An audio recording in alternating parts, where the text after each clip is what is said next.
Les tendances négatives. The Bad, voire The Ugly. Hein. The Ugly, ouais, tout à On a fait. fait The Good. Oui. The Good, The Bad, The Ugly. De ce début de saison 2019-2020, pour ceux qui ne l'ont toujours pas vu, il y a une vidéo tendance positive. Quoi ? Oui, en fait, on réexplique un petit peu ce qui se passe. Qu'on a kiffé. Et voilà. La semaine dernière, on avait fait les conclusions hâtives.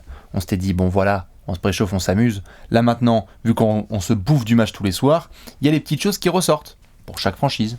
Pour plusieurs joueurs. Disons que c'est intéressant parce que comme il y a énormément de matchs en régulière, c'est intéressant d'essayer de se focus sur des points précis, quoi. C'est ça. Et donc parfois ça ressort un petit peu de la feuille de stats qu'on voit le matin ou de statistiques qui vont pas vraiment définir un joueur. Spoiler pour ceux qui n'ont pas vu la vidéo précédente, Grant Williams, par exemple à Boston. Ou d'autres garçons comme ça, Bam Adebayo. Mais là, on va laisser ces garçons qui nous font très plaisir et on va se focus sur ceux qui n'ont pas été trop cool. Ouais. Parce que oui, même si on peut se rattraper sur un long marathon NBA, bah là, il y en a pour qui la rentrée, la reprise, c'est pas top. Et on va se faire le ping-pong qu'on a fait tout à l'heure. Des petites mentions à droite à gauche. Vous êtes invités, comme on l'a dit sur la vidéo précédente, à nous envoyer notamment vos remarques sur ce que vous avez trouvé de pas tip-top et que parfois on va pas voir avec nos propres yeux. T'es chaud ? On perd pas le time, K. L'attaque du Magic. J'aime bien Steve Clifford. J'aime bien ce qu'il a fait l'année dernière en faisant évoluer défensivement le Magic, en donnant ses responsabilités à Vucevic. On a eu Vavan ici même dans Spoof qui nous a expliqué que vraiment Clifford avait été bien pour eux, qu'ils avaient pris individuellement pour leur expliquer le travail défensif et tout. Le Magic est une bonne défense. Le Magic n'est pas une équipe facile à manier. Par contre, le Magic, c'est une équipe contre laquelle il est facile de défendre. En fait. Putain, ça attaque mal. Oh. Pire rating, là, de la NBA ? Ouais. J'ai pas les stats sous les yeux, mais c'est fort possible. Hein. C'est le pire rating offensif de la NBA. Ah, j'ai fait ça sans stats. Là, je suis vraiment sur les quelques matchs du Magic que j'ai regardé. J'en ai regardé 3 ou 4. Là, je les ai vus. Qu'est-ce qu'ils ont fait ? Ils ont perdu contre Cleveland. Atlanta, Cleveland. Ils ont perdu contre Cleveland. Et si je dis pas de bêtises, non ? L'opener, je crois, il tape Cleveland à la maison. À domicile. Mais c'est quel match ? T'en bouges pas, je vais regarder. Parce qu'il y a eu un match où vraiment. Genre, Atlanta déjà. Je les ai vus perdre. Ils ont perdu parce qu'ils ont été infoutus de marquer en fin de match, quoi. Ouais. Tu vois ? Genre le truc relou. Il y a eu des mauvaises prestations, malheureusement, d'Orlando, Milwaukee. En fait, offensivement, tu as Vavan. C'est pas si mal, mais à 3 points, ça rentre pas. Mais sinon, au tir en global, c'est à la limite, là, vraiment, c'est pas pour faire du cocorico du tout, mais vraiment, genre, c'est peut-être le plus agressif. Tu vois, il essaye des trucs, il fait du Vavan, on va dire. Vucevic, on est loin de son niveau All-Star de l'année dernière. Ouais, pas encore, hein, clairement pas. Ah, on est loin, là. Ah, bien sûr. Et alors, Aaron Gordon Ouais. Même les petits coups de chaud, je parle que d'attaque. Hein. Même les petits coups de chaud de Terence Ross, l'impact qu'on pouvait avoir de Markelle Fultz, etc. C'est pas offensivement, ça y est pas. Markelle Fultz, il essaye, mais c'est compliqué. Non. C'est. Je sais pas trop. Je crois, hein, je me permets de l'affirmer, je crois qu'ils ont le pire rating offensif au moment où cette vidéo est tournée. Ils ont une attaque moins efficace que celle des Knicks. Ils ont le pire Kings. rating offensif, ouais. Là, je suis dessus, là. Et le match dont je parle. C'est chaud quand même, Orlando. Le match dont je parle. Parce que t'es pas très loin de pouvoir justement avoir ce bon bilan dont on parlait, parce qu'on se disait continuité, tu peux aller bien loin et tout. Ouais. Ah non, c'est ça. Contre les Cavs, ils gagnent. Mais ils gagnent en attaquant très très mal. En fait, Orlando n'a encore jamais marqué 100 points dans un match cette saison. Là Contre Atlanta ? Non. Atlanta, 103 à 99, vous les battez. Ah damn. Au cul du camion. Ils ont perdu contre Toronto 104 à 95. C'est un peu dur au basket. Cleveland, ils gagnent, mais c'est 94 à 85. C'est dur de gagner au basket si tu mets pas 100 points. New York, ils gagnent, c'est 95 à 83. Ah ouais, c'est ça, ouais. D'accord ? Milwaukee, c'est même plus une défaite, c'est une branlée, 123 à 91. Et là, ils viennent de perdre contre les Nuggets, 91 à 87. Orlando n'a pas encore mis 100 points cette saison. Remboursé. Putain, les mecs, ouais, Moy Center, ouais, c'est tendu. Wow. Mais d'ailleurs, quelque part, bien sûr, très chaud. Et quelque part, Steve Clifford, à l'époque Charlotte, on se posait beaucoup de questions sur l'attaque. Hein. Donc là, Steve Clifford, va falloir sortir les doigts. Vavan, ça serait bien de rentrer ces 3. Vucevic, c'est quand il veut qu'il retrouve le niveau All-Star. Aaron Gordon, je sais plus quoi dire. Markel Fultz, bon bah il y a un truc à mettre en route. Je veux bien rester dans le wagon encore un petit peu, on va dire. Hein, il a un talent. Mais non, bien sûr. Je sais pas si c'est un numéro 1 de draft vraiment, mais il a un talent. Donc voilà, il y a du taf. Il y a beaucoup de taf. Petit astérisque d'ailleurs à ce sujet. Attention à Mo Bamba. Parce que là, il est vraiment dans la niche de Steve Clifford. Hein. Ouais. Il y a de moins en moins de temps de jeu, il n'y a pas de responsabilité, il n'y a pas l'occasion de s'exprimer. C'est un quoi, 6 de draft ? Ouais, et puis attends, le problème c'est que Jonathan Isaac lui fait plutôt le boulot. Vucevic, tu dois bien le faire jouer. Enfin, compliqué. Bamba, là, il va falloir que le management s'explique ou qu'il se rende compte avec. C'est pas contre Mo, hein. Il y a des joueurs qui sont pas très bons en début de carrière et qui après deviennent excellents, mais là, il peut juste pas s'exprimer. Non, puis attention, parce que avoir une bonne défense, c'est cool, mais si ton attaque est vraiment trop merdique, attention, c'est des coups à avoir des grosses désillusions en termes d'objectifs, si tu vois ce que je veux dire. Je suis bien d'accord. Voilà. L'attaque du Magic, c'est pas bon, c'est bad. Voilà. Moi, je vais parler du quotidien des Knicks. Parce qu'il y a l'attaque, il y a la défense, il y a voilà. Non, c'est clairement Monsieur David Fisdale. Hein. Je sais pas trop par où en fait commencer parce que commence par le front de courte. Non attends parce que putain. Quand on a fait le début de saison, on avait dit ouais c'était bien, ça s'était battu à Brooklyn, à San Antonio, il y avait eu une victoire assez chouette à domicile contre Chicago. L'état d'esprit est pas si mal. Avec le Bobby Portis game, voilà ça allait. C'est positif, ça c'est l'état d'esprit. Tout à fait, mais en fait Fisdale, bon déjà tout ce qui est devant un micro, là moi je commence à saturer vénère. Au niveau de certains choix. On est sur combien de 5 majeurs différents ? Alors il y a eu des histoires aussi parce que Dennis Smith Jr., il y a eu aussi des soucis familiaux, donc ça il n'y a pas de problème, ça fait partie de la vie d'une franchise NBA, mais Fisdale là au bout de 2 semaines, t'as l'impression qu'il n'a déjà plus son groupe quoi. Et alors certes il est backé par certains comme Marcus Morris, mais bon quand t'es backé par Marcus Morris c'est un délire, mais t'es c'est surtout parce que par Marcus et Morris, surtout quoi. Quand c'est Marcus Morris qui a mis une gigato là, je sais plus qui, je crois que c'était à Boston offensivement, donc forcément Marcus Morris il fait genre moi j'ai mes 20 shoots par match, il nous met dans des conditions exceptionnelles pour travailler. C'est un peu dur, c'est même très dur pour la fanbase, mais quand tu vois Fisdale, quand tu te prends un match comme celui contre Sacramento, où tu te fais défoncer, ok ça peut arriver, etc. Mais si après tu te ramènes blasé en conférence de presse et que tu dis on a fait de la merde, ça a été notre pire match de la saison, on a joué que de côté du terrain, bon ça peut provoquer un réveil. J'ai pas le sentiment que ça provoque un réveil chez les joueurs, peut-être que ça va être le cas, mais là il nous a dit, qu'est-ce qu'il a sorti là sur RJ Barrett ? Il a dit attendez non mais on lui a demandé s'il allait avoir du load management sur RJ Barrett parce qu'il avait joué 41 minutes et que c'est un des mecs avec le meilleur temps de jeu de la NBA. Et il a sorti mot pour mot, genre, non mais les gars, il a 19 ans, ok, très bien, mais il a dit, la 13 Prio, elle a fait une saison à 42 minutes de moyenne, comme si c'était un argument pour justifier le fait que Barrett allait devoir faire 45 minutes la saison. Non, Fisdale, là, c'est... On avait fait une partie des conclusions hâtives là-dessus, on se disait genre, est-ce qu'il passe l'hiver ? C'est de moins en moins. Mais là, ça y est, c'est devenu un petit peu le bouc émissaire. Oh, le fond de jeu est catastrophique. Hein. Le fond de jeu n'y est pas. Tu regardes les Knicks jouer, alors ça. Il n'y a pas un soir où tu te dis genre. Ça se bat un peu, mais c'est tout. Hein. Il n'y a pas un soir où tu te dis genre je vais m'attendre à ça. Ça peut se battre un peu, mais c'est pas top.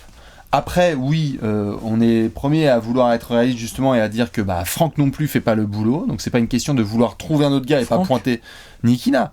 Certains gars qui ne font pas le boulot, par exemple, tu vois, quand il y a la critique, il y a beaucoup de gens qui, Hexagone, vont dire c'est tout sur Fisdale parce qu'on n'ose pas dire quoi que ce soit avant que... Non, c'est pas ça. Franck aussi, il y a des matchs où il a fait de la merde. Là, c'était le cas contre De'Aaron Fox, il y en a eu aussi précédemment, mais Fisdale... Franck, il a été mauvais contre les Kings, faut dire les mots. C'est ce que je viens de dire. Voilà, non mais on est d'accord là-dessus. Oui, c'est ce que je viens de dire mot pour mot. Il a fait de la merde. Mais Fisdale, en tout cas, c'est celui qui, sur la hiérarchie des trucs qui vont pas à New York, là, pour le moment, je le mets giga en haut. Évidemment, nous, tu peux pas dire c'est de la faute de Frank Ntilikina les problèmes des Knicks aujourd'hui, ça c'est évident. Après, il y a tout un débat de dire oui, il faut qu'il fasse jouer Frank, Moi, personnellement, je suis coach des Knicks, là, je fais pas jouer Frank Ntilikina, je te le dis tout de suite. Désolé. Hein. C'est autre chose. Par contre, je pense que... Après, il a été très bon à Boston, donc tu peux faire genre... très bon, ouais. Il faut arrêter aussi avec ça. Vas-y, il a contré Marcus Smart, quoi, mais il a été bon. Enfin, il a été bon. T'as pas regardé le match, je suis désolé. Non, j'ai grave regardé le match. Il a été très bon. J'ai grave regardé le match, putain, me dis pas ça. Je l'ai pas trouvé très bon. Je l'ai trouvé middle, quoi. Vite fait, quoi. Ah, franchement, vite fait, quoi. Je trouve qu'on s'emballe dès qu'il fait un truc bien. Mais j'adore Franck, je pense qu'il a du potentiel. Mais je trouve qu'on s'emballe dès qu'il fait un truc bien, quoi. Vraiment. Alors là... Ouais. Ouais. Mais par contre, je pense que Fisdale, lui, par contre, il faut qu'il arrête de faire jouer Marcus Morris en 3. Rien du tout. Ouais. Attends, faut qu'il arrête.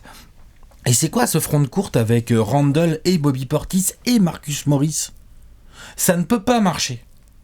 Et là, c'est pas une histoire de savoir qui est à la main ou qui n'est pas à la main.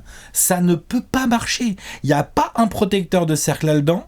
Les mecs, ils jouent que pour leur gueule. Le ballon, il circule jamais. Enfin, genre, c'est que des trous noirs. Ouais. Randle, Bobby Portis et Marcus Morris, il n'y a pas un mec qui fait des passes là-dedans quasiment. Non, c'est Non, je sais pas. Ah si, non, c'est trop horrible. Donc non, Fisdale, moi je pense que les Knicks, après, je pense que les Knicks, ça c'est des phrases aussi qui se finissent pas toujours comme il faudrait. C'est les 11. Non, il m'a bien gavé parce que ce qui est moche, c'est qu'il y a un Madison Square Garden qui a faim, qui demande que ça, que de s'emballer quand ça marche un peu. Là, c'est la famine depuis 20 ans. Et on a vu ans, le comeback contre les Bulls. Les Bulls, on va peut-être en parler aussi à un moment donné dans cette vidéo. Mais tu vois, le comeback contre les Bulls, Madison Square Garden, c'est énorme. Bien sûr, bien sûr. Moi, j'adore. Mais je pense que malheureusement, les fans du Garden cette année, ils sont pas au bout de leur peine. Fisdale. Focus. Autre point? Jim Boylan, on enchaîne comme ça, c'est fait.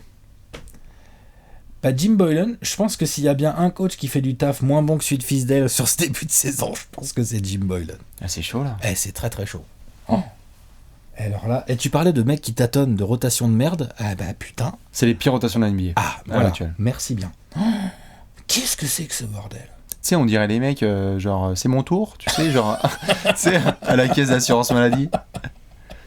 Ou sérieux? Ou on dirait genre, je peux jouer, ouais, vas-y, tiens. Basket loisir. C'est plaisir. C'est quoi ces conneries? Je crois que c'est contre Indiana là qu'il y a eu un moment où genre Lauri Markkanen, il est rentré, il a joué 2 minutes, il est sorti, il est rentré 3 minutes plus tard parce qu'il s'est pris un pep talk de la part de son coach et après il est ressorti. Mais même l'utilisation de Zach Lavine. Qu'est-ce que c'est que ça? Wendell Carter Jr., bon, c'est une beast, mais on s'en bat les couilles. Ouais. Mais Zach Lavine, dès qu'il commence à être en feu et à rentrer un tir ou deux ou faire 2-3 drives, tiens, sors 2 minutes s'il te plaît. Qu'est-ce que c'est que ces conneries?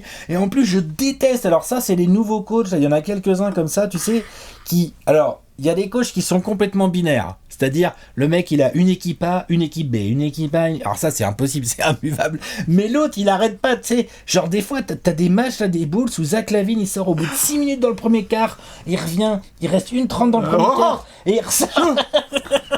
À toi. C'est relou. C'est relou. Comment est-ce que tu sais, veux je suis là, je prends mon cahier, je suis là, je vais, mais putain, je vais te faire bouffer. Ah, il est insupportable. Bon, Lauri Markkanen vient de sortir, je vais aux toilettes et je reviens. Quoi, il joue? Je comprends pas. Les joueurs n'ont aucune base de je sais combien de temps je vais jouer. Et donc, du coup, un mec comme Markkanen, par exemple, parce que ça va dans tout le lot, hein, il a fait un gros match contre Charlotte et depuis... Tu sens que c'est la merde. Mais Zach Lavine, il peut faire beaucoup mieux. Mais bien sûr. Il est plutôt en forme. En plus, je trouve qu'il est appliqué vraiment. Zach Lavine, c'est pas forcément le mec que j'aurais cru pouvoir dire ça de lui. Là, je le trouve assez appliqué. Il force pas. Contre Indiana, c'était chaud, mais ouais. Comment? En global. Contre Indiana, c'était chaud. Contre Indiana, c'était chaud. Ouais. Mais c'est pour moi, le match contre Indiana, c'est aussi le fruit des 4 ou 5 matchs d'avant, quoi. Putain. Non, Boylan, c'est très grave, là. T'as joué Indiana, il y avait pas Domantas Sabonis, il y avait pas Miles Turner. T'as pas dominé la raquette. Tu n'as pas dominé Jakar Sampson et Gota Bitadze. Et TJ Leaf. Oh. Qu'est-ce que c'est que ces conneries? Non, c'est clair. Et c'est les rotations comme le fond de jeu, hein, parce que genre écarte, isolation autoporteur. Alors que Wendell Carter est à 7 sur 7 au shoot, frère. Ouais, isolation autoporteur. Je veux dire, tu peux isoler Markkanen, tu peux isoler Zach Lavine, tu peux filer la balle à Wendell Carter au poste. Mais t'isoles pas autoporteur junior, le mec, il est à 2%. Après, il venait de faire son breakout game où il avait réussi contre Sheffield. Mais lui, il va flinguer. Il y a Markkanen qui a du talent et du potentiel. Il y a Wendell Carter qui a du talent et du potentiel. Il y a Zach Lavine qui a du talent et du potentiel. Il y a Kobe White, on a bien envie de voir un peu ce que ça peut donner. T'es d'accord? Et il va nous les flinguer. C'est sûr, il va nous les flinguer. Après, on lui laisse du temps, mais là pour le moment, là, c'est vraiment genre le premier qui... C'est le jeu des taupes, hein. Le premier qui appuie sur une taupe a le droit de rentrer. Tu sais, t'as le marteau, là. À moi d'entrer. Je crois qu'il y a eu un truc comme ça, je crois au bout d'un quart temps et demi, il avait fait jouer genre 12 joueurs. J'étais là genre, quoi? Je crois qu'il a même fait jouer genre Shaquille Harrison et tout dimanche. C'est une dinguerie. Ouais, c'est chaud. Ah, Jim Boylan. En fait, il veut que tout le monde ait 25 minutes de jeu. Voilà. Tiens, tout le monde est content. Ça marche pas comme ça, gros. Remets Markkanen dans le rythme, parce que sinon la saison des Bulls va être giga longue, je suis d'accord. Il y a un autre coach aussi, là, faudra... Mike D'Antoni. Allô. C'était comment samedi à Miami, le déplacement? Parce que dans le jeu déjà, bon, défensivement, il n'y a rien. Et je vais te faire le alley-oop avec Capella, là, après, parce que je pense que tu vas peut-être tu vas t'en occuper. La défaite, des défaites, ok. À Brooklyn, bon, t'as un gros Kyrie dans le 4ème quart-temps, etc. Enfin, même, elle est pas belle quand même. Mais elle est dégueulasse. Il y a des défaites de Houston qui sont vraiment giga dégueulasses. Le samedi en Floride, vu comment tu te ramènes le dimanche, que tu te prends un quoi, 46-14 dans le premier quart-temps, qu'il n'y a aucune construction offensive et que ta défense, c'est open bar. Houston a une des, si ce n'est la pire défense. Golden State ne serait pas là, Houston aurait la pire défense de toute la NBA. Mais genre de loin. C'est dégueulasse. C'est dégueulasse. Donc Mike D'Antoni, t'as l'impression qu'il n'a pas du tout les rênes sur son équipe, et que les bordels de situations contractuelles dont on parlait cet été, où tu sais, il y avait des histoires de discussion avec le management où il disait genre non, vas-y, tu refais ta saison, et puis à la fin de la saison, on se voit, ça commence à prendre une place beaucoup trop importante. Le coach, l'assistant en charge de la défense qui s'est barré, là, Bzdelik, bien sûr. Bzdelik, là, ouais. Il s'est barré. Et puis, t'as quand même une équipe de Houston qui, tout aussi dégueulasse soit-elle à regarder, j'en conviens, a quand même un offensive rating quand même parmi les très bons de la ligue. Quand on met 159 à Washington, c'est ils bien, réussissent quand même à avoir un net rating négatif. Putain, les mecs, alors qu'ils ont une attaque de quand même sérieuse, quoi. Moi, j'étais là en preview, j'ai mis Houston premier à l'Ouest. Je suis en train de me dire, mais il y avait quoi dans mon mug, quoi? Non, mais c'est chaud, excuse-moi. Moi, je les mets haut aussi. Hein. Non, mais on les met haut parce que tu sais qu'avec le talent pur, normalement, ça devait le faire. Mais Houston, c'est pas fini, hein, la saison, bien sûr. Pas fini, hein, je te tends la parole sur Houston parce à mon avis, t'as 2-3 trucs à dire. Mais franchement, là. De Harden à Westbrook en passant par Mike D'Antoni, je sais même pas par qui commencer, ça ne va pas. Si tu te ramènes à... Ok, jouer à Miami, c'est relou. Tu te prends 46-14, ça arrive, t'as les trous d'air, tu te dis que le samedi, t'étais au Pacha, et puis voilà, t'as fait de la merde, ça arrive. Mais t'as pas le sentiment que les mecs vont se dire genre, allez, on se reprend. Genre à Memphis, on va les défoncer. Non, pas du tout là, Houston. C'est vraiment de la merde. Ah, c'est de la merde. Et donc, je finirai sur Houston par Clint Capella. Clint Capella aurait, pour moi, potentiellement les moyens d'améliorer un petit peu quand même la défense de Houston, et il n'y arrive pas. Il n'y arrive pas parce qu'il ne se concentre pas, parce qu'il fait plein de fautes bêtes, parce qu'il ne protège pas si bien que ça son cercle. Enfin, il est en train de... Sur ce début de saison, ouais, moi je kiffe pas du tout Capella. Ah, moi aussi. Hein. Après, je kiffe pas Houston, hein, mais je sais pas. Capella, là, Ah non, je suis d'accord. Je trouve un peu, en défense notamment, vraiment, c'est vrai qu'il est pas aidé, hein, mais bouge-toi, gros, bouge-toi, s'il te plaît. S'il te plaît, protège ton cercle. Genre, c'est limite, ça marche mieux avec Tyson Chandler, quoi. On est Sur en 2020 dans saison. un mois et demi. Hein. Putain, on est en 2020 dans un mois et demi. Non, ça marche pas, là. Ouais. Donc là, après, je pense que c'est aussi le genre de joueur qui a quand même besoin que ça joue bien autour de lui. Ouais, bien sûr. Et d'être, tu vois, c'est... Mais justement, ce serait peut-être le step intéressant à essayer de passer pour Clint Capella, ce serait de devenir un peu plus un leader défensif et pas tout le temps attendre que PJ Tucker fasse le taf. D'accord. Même si PJ Tucker galère aussi sur ce début de saison. Non, mais bon, voilà quoi. Il y a plein d'équipes qui ont un bilan moindre que celui de Houston là sur le début de saison et dont je préfère 1000 fois plus le jeu ou être fan. Là, t'es fan de Houston là, RIP hein, les frères, hein, sur les 2 premières semaines. Sur les 2 premières semaines de compétition, les pauvres, nous on en parle avec certains sur Twitter et tout, il y en a qui sont là genre putain, non, on va encore se prendre 35 points dans le quart-temps, il n'y a pas de construction offensive. Alors que pourtant, sur les premiers matchs qui ont eu à la maison, tu sais, contre Milwaukee, ça allait, et puis après les petites victoires qu'il y a eu, tu te disais genre, il y a potentiel. La sensation, tiens, Westbrook il fait les efforts, il se met un portrait, il se concentre sur les passes et les points, les rebonds, pardon, tu vois ce que je veux dire ? Après, le jeu d'Harden aussi est vampiriste, tout, c'est de pire en pire. Là, c'est de pire en pire. Là, on est en train d'atteindre un but. C'est quoi là que j'avais noté là ? Il est à 28 sur 95 à 3 points sur le début de saison. Et je crois les Pacers, en tant que franchise, ont pris 153 points. Il en a pris 100, lui. Il en prend 14. En fait, je crois. Il en prend trop, c'est évident. Mais en plus, il en prend trop des mal pris. Putain. On est d'accord. James. Franchement. En plus, alors qu'il a un talent de handle, de dribble, vas-y, fais un peu plus de pick and roll quand même et tout. Tu vois, ça aiderait Capella, par exemple. Je suis d'accord. Franchement. Non, je suis d'accord. Donc là-dessus, ouais. Vas-y. Waouh. Un petit point suivant pour toi. Ouais, bah vu qu'on est en train de parler de défense, j'avais envie de parler de DeAndre Jordan. Putain. La vache. Dis donc. Ah, il se fait enfoncer. Qu'est-ce que c'est que ces conneries? Nom de Dieu. Donc c'est-à-dire que... Moi j'ai pris André Drummond en TTFL contre DeAndre Jordan.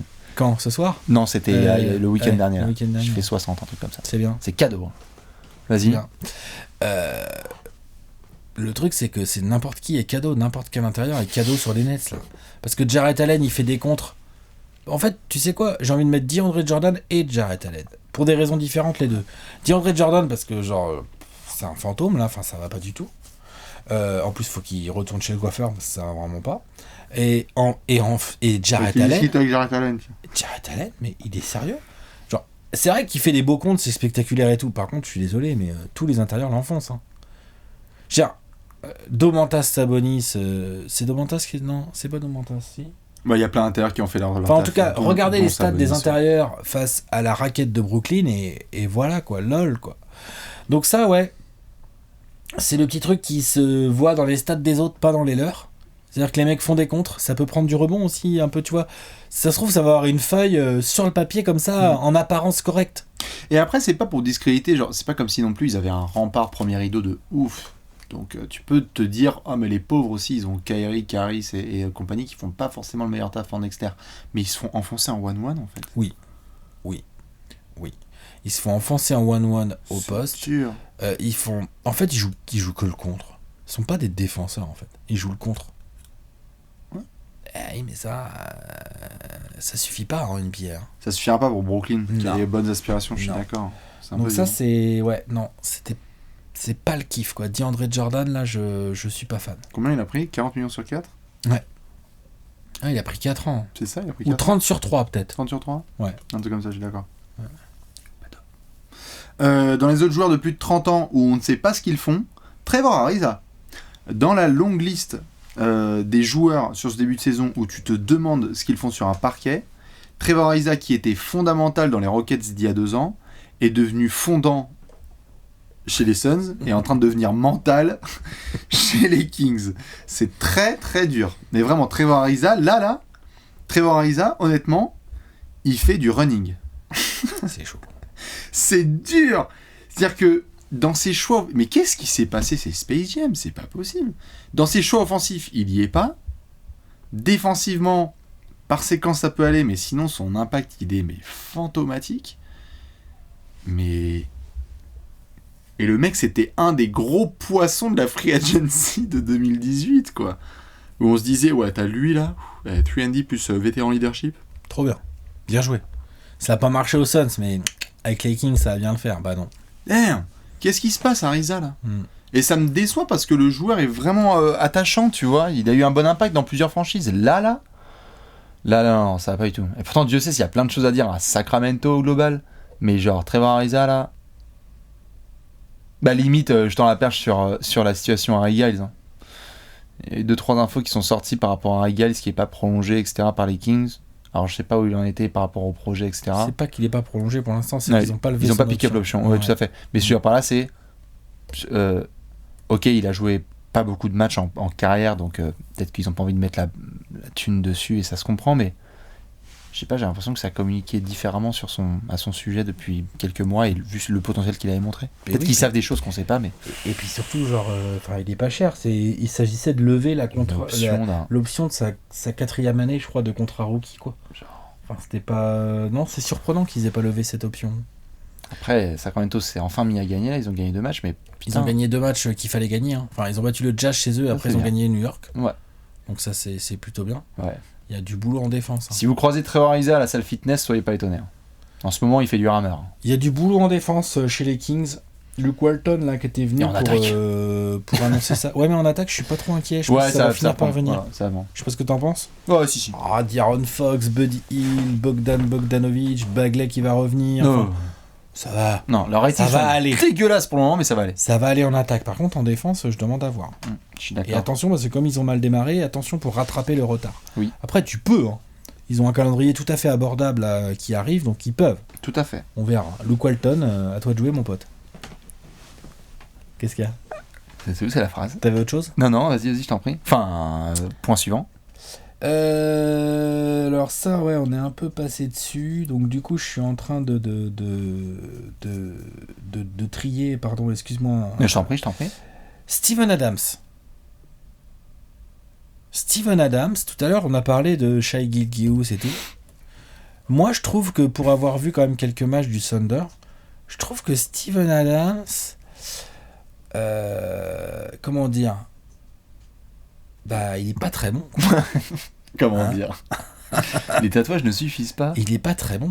Là, Sur le début de saison 25 millions. Ouais, 25 millions par an. Il est où le pivot tout costaud, tout robuste, capable de faire des choses différentes, de run et tout, de défendre à minima. Là, je trouve qu'en défense, soucis physiques, c'est pas ouf. En attaque, je trouve qu'il est assez inoffensif à plus d'1 mètre du cercle. Du coup, comme il y a Chris Paul, mais c'est vrai qu'avant il profitait beaucoup de l'aspiration Westbrook. Chris Paul est un passeur incroyable, mais il n'a pas du tout l'aspiration de Westbrook. Du coup, faut quand même que l'intérieur soit plus mobile que Steven Adams pour bien tourner en fait, Chris Paul, il lui faut des intérieurs plus à la Blake, à la DeAndre ou à la, je sais pas, à la Stoudemire ou des gars comme ça, quoi. Steven Adams, c'est mieux pour lui d'avoir des mecs à la Westbrook ou à la Harden ou à la, tu vois, des gars qui font une énorme différence et toi tu finis derrière, quoi. Là, on voit bien que si le travail lui est pas complètement mâché, en gros, Steven Adams, c'est dont on parlait. On a parlé de pivot qui se réinventait pour devenir offensif. Là, regarde Aaron Baines, frère. En plus, il est pas loin niveau continent. Regarde-le. Ouais. J'entendais les rumeurs. Il y a eu des rumeurs à un moment. Ouais, Steven Adams, c'est dans un trade et tout. Bah, je te souhaite bonne chance pour trader son contrat vu comment il joue là, le mec. Refourgue la salade. Hein. Là, Mon pote va falloir que tu lâches des pics de draft jusqu'à l'antéchrist. Hein. Il en a. Mais l'avantage, c'est qu'il a un pack. Mais ça va pas marcher comme ça tout seul. Hein. Attention. Ou alors, faudra prendre un joueur de merde en face, quoi. Mais bon. Non, bien sûr, je suis d'accord. Dans les autres pivots, ça après lui ça peut se débloquer pendant un moment, mais on en avait parlé pendant la preview. Va falloir que, après c'est cool parce que l'équipe fonctionne bien, mais va falloir que Brook Lopez remette gentiment ses tirs à 3 points. C'est vrai. Voilà, faut juste faire gaffe à ça parce que il est pris pour ça. Hein. Il a été prolongé pour sa protection d'arceau, son expérience, mais aussi son shoot à distance et l'espèce de type complètement en feu qui touillait le thé à 3 points la saison dernière. Pour moi, ça rentre pas trop. Heureusement, t'es chez les Bucks où ça déroule et il y a trop d'options chez Budenholzer.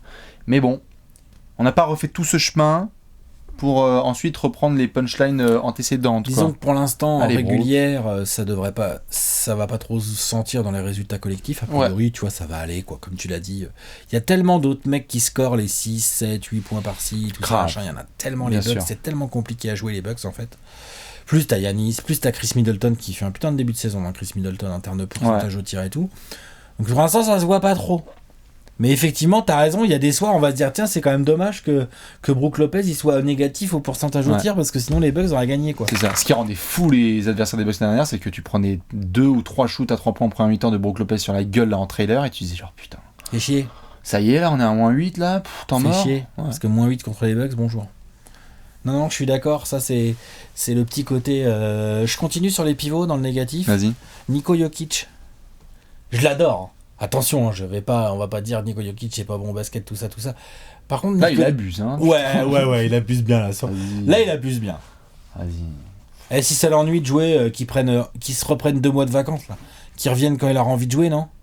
Je sais pas si 2 mois de vacances c'est la très bonne idée pour Nikola Jokic. Non, 2 mois de vacances à la salle de sport. Ouais, voilà. Avec un coach personnel sportif. Mais ce que je veux dire par là, c'est que là, il y a le côté, il a l'air hors de forme, mais il y a aussi, il a l'air d'en avoir rien à battre. Il a pas l'air d'avoir envie de jouer, quoi. Il a pas l'air d'avoir envie de jouer du tout, quoi. Ah, mais c'est un truc de dingue. Il fait passer Demarcus Kings pour un Uber leader. Demarcus Cousins, ouais. T'en souviens, à l'époque, il avait un body language, on se disait genre, what the fuck. Non, mais là, c'est vrai que Jokic, c'est très surprenant quand tu regardes jouer Denver. Il en a rien à battre. Combien de matchs il a fait là? Il prend même pas 10 tirs. Il s'en fout. Il s'en branle. Ça pourrait être un one leg sur Vucevic. Il a lâche, il s'en fout. Putain, mec. C'est chaud, il s'en tape un peu. Ah, il en a rien à faire. C'est étonnant. Pour le moment, ça va, parce que ça se traduit pas dans les résultats, mais ouais. Bah oui, parce que Denver joue bien, et encore que faut qu'ils se méfient. Genre, ils ont battu les Suns d'extrême justesse. Ouais.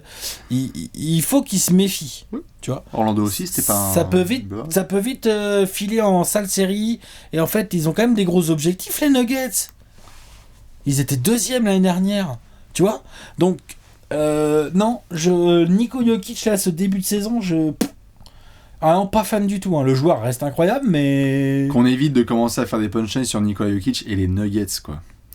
À la base, c'était plutôt positif, mais là, si on commence à faire des photomontages de Nikola Jokic entouré de Nuggets, ça va commencer à devenir compliqué. À un moment donné, s'il se bouge pas plus le cul, c'est ce qui risque de se passer. Je hein. suis d'accord. Pour continuer dans les pivots. Encore, non, les pivots, on les Non, il y en a. On les soigne. Hein. Ouais. Non. Bon. Il a pris son option, Marc Gasol. Alors c'est bien, parce que défensivement, c'est cool, il fait le boulot, et il rentre encore ses 3 points, mais ça commence à devenir très très rapide pour lui, là, le jeu. Hein ? Là, ça commence à devenir rapide. Là. Je passe d'aller sur le début de saison, là. C'est très très vite. C'est assez clair, je suis d'accord. Le jeu est en VHS, dans sa tête. Mais pour tout le monde, il est en Blu-ray. Quand Kylori a l'air rapide, c'est qu'attention, c'est que ça commence à être compliqué. Parce que sans faire offense à Kylori, il a été rapide, ça commence à être un peu plus dur. Forcément, l'autre, il a une remorque à traîner... dans laquelle il y a un zodiaque autour des hanches. C'est clair. Mais là, Marc Gasol, j'avoue, en même temps, le Marco, comment lui en vouloir, quoi ? C'est la plus longue gueule de bois de l'année, là. Non, mais c'est un peu dur. Donc, heureusement, dans les matchs serrés, il va être important. Et pour les playoffs, dans ces perspectives-là, c'est bien. Et tu fais confiance à Nick Nurse pour que le résultat des Raptors soit bon. Donc, c'est bon. Tout le monde fait le boulot. Mais Marc Gasol, là, il faut se réveiller, là. Ils ont passé en vacances ensemble, là, Jokic et Gasol. Parce que c'est chaud. Stop. Tu sais, ce sentiment vraiment de genre... Shoot loupé, faut que je revienne en défense... Là, Marc Gasol en ce moment... Ouais, mais Marc Gasol, à la différence de Jokic, ça a vraiment l'air de le faire chier. Oui, puis Jokic, il a 10 ans de moins. Il s'en fout, t'as l'impression qu'il a pas envie de jouer.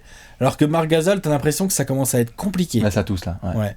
La discussion Minitel, parce que c'est pas WhatsApp, hein, entre Pogazol et Marc Gasol, ça, à mon avis, ça doit être fun. Hein. Oh, j'ai mal. Ouais. Oh, j'ai mal. Está fatigué. Está fatigo. Hein. Singulier. Voilà pour Marc Gasol. Esto fatigo. Ouais, allez, vas-y, point suivant. Je fais le tri. Là, ça, on l'a dit. Non, bah écoute, je commence à être pas mal, moi. Je peux te tendre des perches. Si tu veux, vas-y, hein, mais vas-y, si tu veux, tendre des perches. Début de saison de la Marcus Aldridge, aussi, gentiment, il va falloir qu'on s'y mette, hein, parce que d'habitude, il est bon en attaque et en défense. Bah, là, il est pas bien, très 8 bon. Points.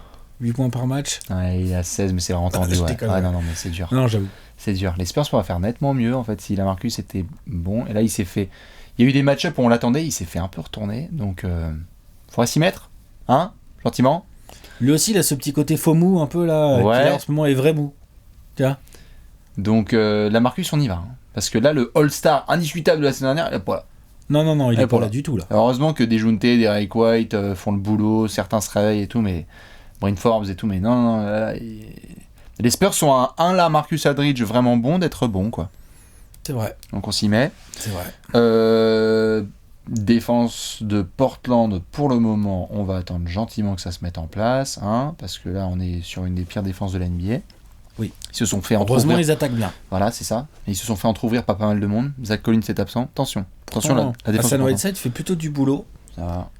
Bazemore, Oliver, tout ça. Mais en fait, c'est collectivement, ça marche pas bien.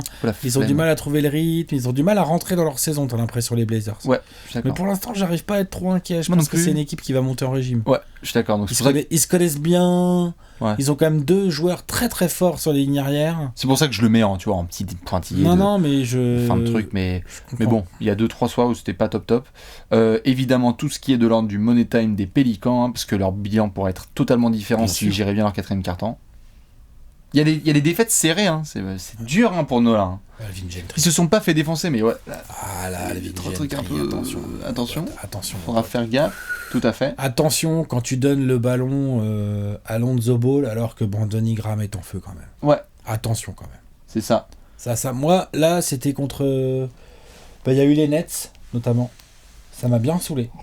Parce que je trouvais que Brandon Ingram, il était plutôt bien dans son match, quoi. Hein. Il était plutôt chaud, quoi. Il était plutôt bouillant. Et sur la fin de match, il a pas eu assez de ballons pour moi. Donc ouais, non, je partage ça, mais pour moi c'est à mettre sur le compte d'Alvin Gentry par contre. Ouais, et il faudra lui poser la question notamment de ce qu'il a prévu de faire de Nickel Alexander-Walker, qui a été hyper prometteur sur tout ce qui était Summer League et même pré-saison, et là il est à la niche. Alors certes il a des vétérans devant lui et c'est dur, mais vu que t'es à une victoire pour 7 défaites, 6 défaites, il faut le faire jouer le gars, hein. On y va ? Je comprends pas qu'il joue pas plus. Allez, vas-y. Après, c'est vrai que c'est plutôt un 2, donc c'est vrai qu'il y a du monde. Hein. Il y a du Giroud, monde. Il y a Lonzo, il y a Reddick, déjà ça fait 3 joueurs Tout à fait, mais là t'es un 7, pour on y jouer va. le back courte. On y va. Mais vas-y, fais-moi des exters petits là, fais-moi. Enfin, genre, c'est pas. Il est pas si petit, Nikkei, il fait quoi? Il fait 1m98. Il est comme son Comme cousin. Shai. Quoi. Ouais, il est comme son cousin. Ça peut jouer 2-3, ça. Bien sûr. Enfin, bon, Ouais. c'est pas trop son poste, mais. Donc non, clairement, faut juste se poser sur la question NAW, hein, Nickel Alexander Walker, voir s'il va avoir un meilleur temps de jeu sur la saison dernière, parce que tout ce qu'il a montré jusqu'ici, c'est qu'il pouvait tenir. Ouais, il a croqué un peu sur le temps de jeu qu'il a eu en début de saison. C'est vrai Ouais. qu'au tir, c'était pas bien. C'était pas top. Mais Ça arrive. bon, il est rookie, le gars, donc C'est il ça. faut l'essayer plus Ouais. que ça, je suis d'accord.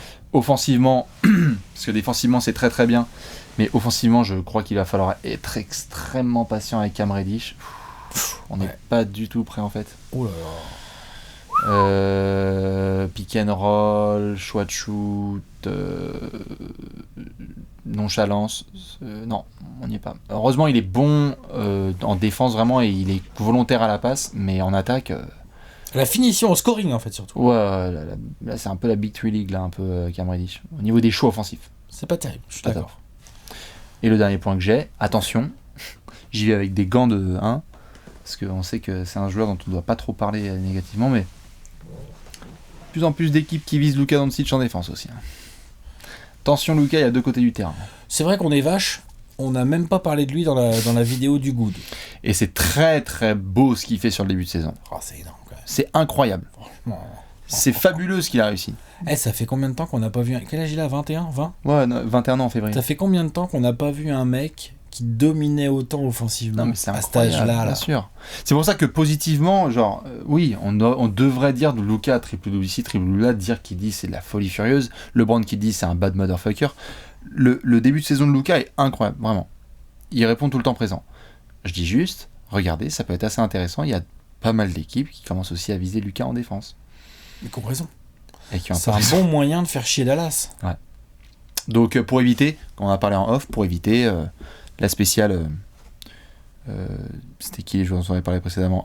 On avait fait Harden et je sais plus qui. Enfin bref, des gros attaquants, fournisseurs de stats, etc. Mais qui n'oublient pas qu'il y a deux côtés du terrain. En plus, il a la capacité, il a l'intelligence, Luka. Il a que l'intelligence, il a la parce qu'il n'a pas dimension. forcément le physique. Non, il a mais- la taille. Voilà, c'est ça, la dimension. Il peut faire des choses. De toute façon, la défense, honnêtement, c'est quand il y a l'effort et un peu d'envie, Quand même. t'as fait les 3/4 du chemin. C'est ça, donc. Non mais t'as fait les 3/4 fait. du chemin. Donc Dallas offensivement c'est une giga machine là, ils sont parmi les 3 équipes les plus ouf en attaque en termes de en pur Ah, rating. surtout que les roleplayers rentrent leur tir et tout, laisse tomber. Bien sûr, bien sûr. Donc là-dessus, kudos à Luka, mais attention en défense, parce que déjà faudra aligner tout ça avec tout ce qui est Porzi. Donc on a dit dans le positif de Wright, tout ça c'est bien, mais Luka en défense, j'ai vu pas mal d'équipes qui ont commencé à faire genre, il est là, on attaque sur lui. À surveiller, ma foi. C'est bien. Voilà pour les petites tendances négatives. Dites-nous ce que vous avez noté sur votre calepin, carnet ou petite note de téléphone. Nous, on va devoir enchaîner. On a plein de choses à vous préparer encore pour une semaine de NBA, n'est-ce pas? N'est-ce pas? On vous fait plein de bisous et à très vite sur la chaîne de Trash Talk. Ciao, ciao. Ciao.